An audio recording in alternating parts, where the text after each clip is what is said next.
The opportunity to contribute to this very important conversation with respect to the report. I want to appreciate the committee for bringing this report to the floor and for the efforts they undertook even to visit, to interrogate the matter further and to be able to investigate so that when they give us a report on the floor of this House, it's a report that we can rely on. Mr. Speaker, sexual harassment is here with us. It's an issue that's deep-rooted in our society. And it is a menace that cuts across. I want to agree with colleagues who have said that it's not only limited to Kericho farms, but it cuts across all sectors.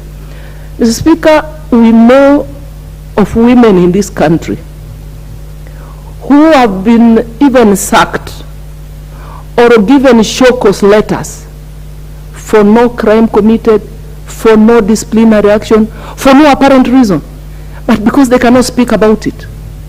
Or even when they report, they are blamed by the authorities that they are reporting to are supposed to assist them.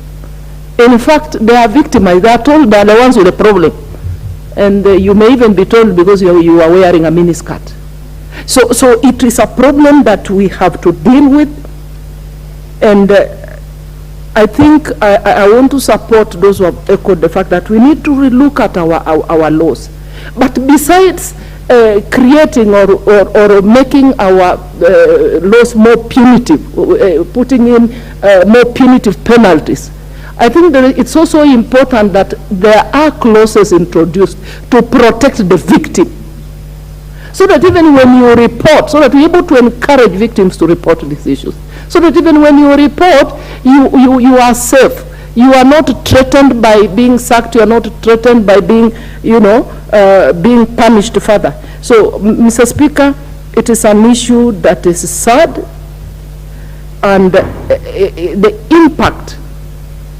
Some of these harassed, the victims, undergo a lot of trauma. Some of them even degenerate into depression. And in some cases, as a result of this forced sex, somebody is infected. You get a degenerative disease or unwanted pregnancy. And they go through a lot. And I think it's a matter that we must look at holistically. Besides just looking at the harassment, how do we even deal with the impacts of the harassment? How do we support those victims, Mr. Speaker?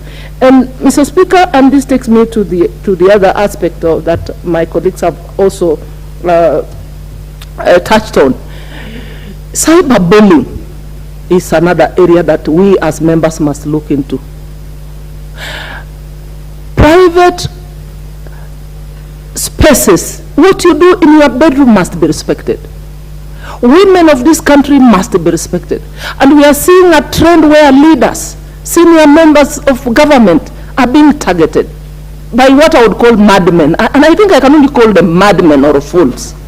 Because when he finds himself, they have a relationship, they have agreed, they have spent time together.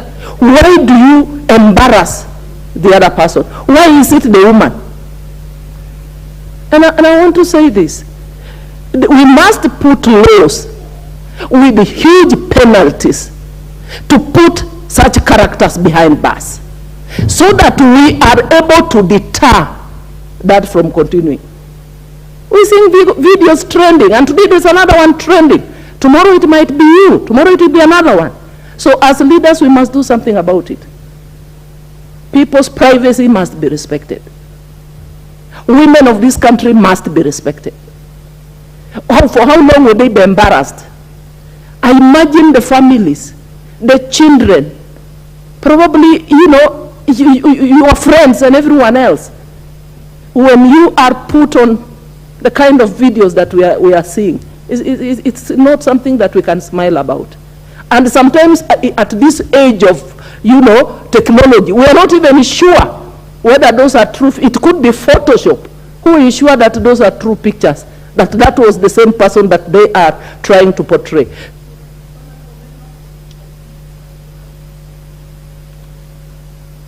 maybe it's time also to bite the bullet and be able to report to the police. Because some of these matters, you don't report them because you fear showing your face. Maybe it's time also to take time to say, on this one, it's a red line, I won't report myself, and the guys be dealt with. This chance goes to the member for Samburu West.